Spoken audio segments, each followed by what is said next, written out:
get party, annyeonghaseyo, we are Sejong Crew. Halo semuanya, selamat malam ya. Kenalin nama aku Kimo. Aku di sini sebagai lead norebang dari Sejong Crew. Betul. Dari di sebelah sini, oh ya, aku Mogi. Aku di sini sebagai DJ-nya Sejong. Ya, dan yang paling muda di sini, hai semuanya, kenalin aku Tirta. Kalau boleh tahu nih, Sejong nih mulai berdirinya tahun berapa ya? Di manggung di 22 Mei 2024 itu pertama kali kami first panggung stage-nya kami di tahun lalu sih, hampir 1 tahun yang lalu. Tujuan utamanya itu tetap kita menghibur dari panggung ke panggung ya, dan konsep kita kan memang lead noreba. Mungkin kalau dulu nggak tahu nih apa nih lead noreba segala macam, tapi di sekarang ini memang gampangnya sih kayak grup band. Cuman di sini formasinya adalah aku di DJ dan 2 orang temanku ini dia ngelit noreba, jadi semacam karaoke tapi Korea-Koreaan lah. Ya.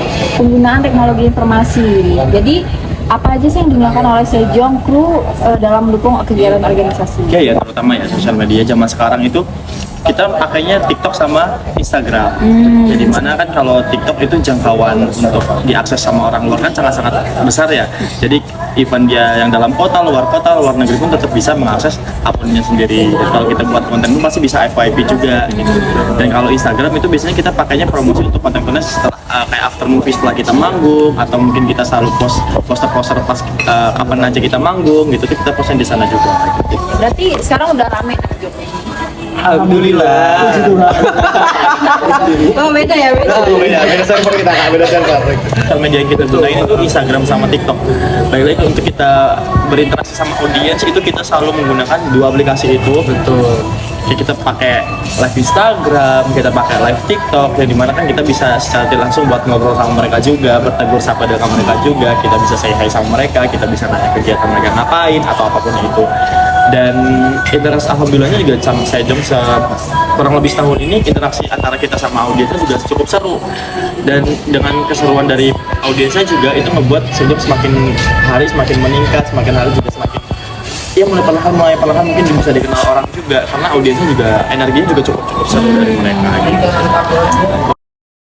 Target dari kita sendiri itu nggak ada dibilang patokan target ya, nggak ada patokan karena kayak siapapun yang suka Korea, mau dia udah tua umur 30-an, 40-an, kalau misalnya emang dia tetap suka, sorry kak, kalau emang misalnya dia tetap suka Korea dan dia tetap happy buat nonton acara-acara normal, itu kita tetap welcome. Karena balik lagi ini kan Korea kan disukain sama kalangan umur, nggak ada batasan umur buat suka sama siapapun itu, jadi kayak ya udah kita nggak ada patokan umur yang harus remaja. Cuman emang sejauh ini kebanyakan kita yang sering nontonnya emang anak-anak remaja.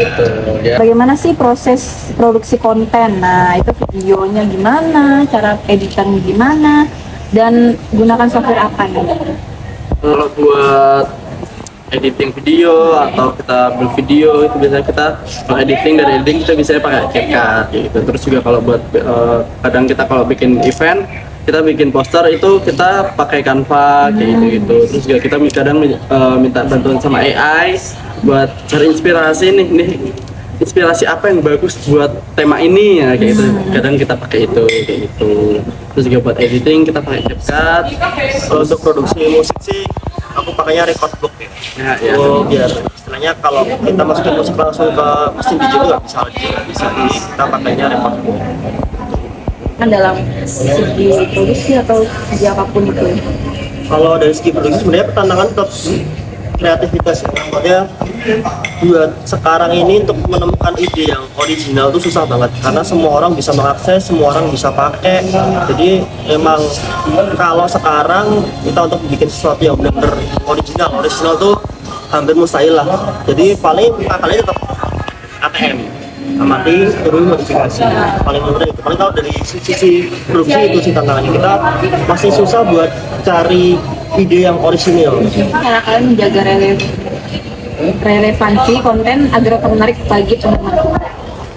Kalau menjaga konten biar menarik untuk penggemar ya, kita selalu suka kehabisan ide dan kehabisan apapun itu, dan kita pasti selalu melakukan riset seperti lagu-lagu apa yang terbaru yang mungkin menarik, yang bisa menarik perhatian orang-orang kayak mereka ini ternyata up to date juga ya untuk lagu-lagu terbaru, atau mungkin editingnya mungkin agak sedikit kita tingkatkan lebih bagus dari editing seperti biasanya. Ya paling kita penggunaan musik sih, karena kan konten kita kan selalu menggunakan musik-musik K-pop ya, karena baik lagi kita tadi Exoner banyak di Korea, dan kita selalu menggunakan musik-musik yang eye-catching, yang emang udah familiar juga dan udah terkenal juga, dan apalagi musik-musik yang baru zaman sekarang kan juga gampang diminati orang-orang banyak. Nah itu sih biasanya kita risetnya ke sana. Tidak bisa dipungkiri dengan adanya perkembangan teknologi informasi segala macam pasti sangat membantu kami ya. Sama untuk musik itu pasti kita nggak perlu istilahnya datang ke orang yang jago, kita harus keluarin duit lagi buat bikin, karena di rumah pun kita bisa. Terus kedua buat sarana promosi juga kita bisa nyebar informasi apapun lewat dimanapun itu juga bisa. Karena buat di entertain kayak kami penting banget dan sangat berfungsi, karena kita bisa perkenalan ke seluruh Indonesia tanpa harus ke kantor di sana segala macam. Dari entertain juga. Jadi kreatif mungkin. Ini kita kreatif, kita konsisten upload, jadi kita bisa dikenal dimanapun tanpa kita harus ke sana lah kembangannya. Ya yang pasti bisa tetap bertahan dulu aja, semoga masih bisa dikenal orang dengan baik, karena balik lagi tujuan kita buat Sejong ini cuma sekedar happy dan seru-seru, dan tujuannya juga emang pengen buat ngebantu orang-orang ngeluapin masa penat dan emosinya. Semoga Sejong semakin depan semakin banyak job, mungkin Indonesia pun atau mana ya, kita nggak ada yang tahu kalau tiba-tiba bisa Korea, bisa tiba Singapura, masa kita nggak ada yang tahu lagi sih, harapannya gitu dari kita. Coba dekati Kos Putri. Jangan lupa pantengin terus Sejong.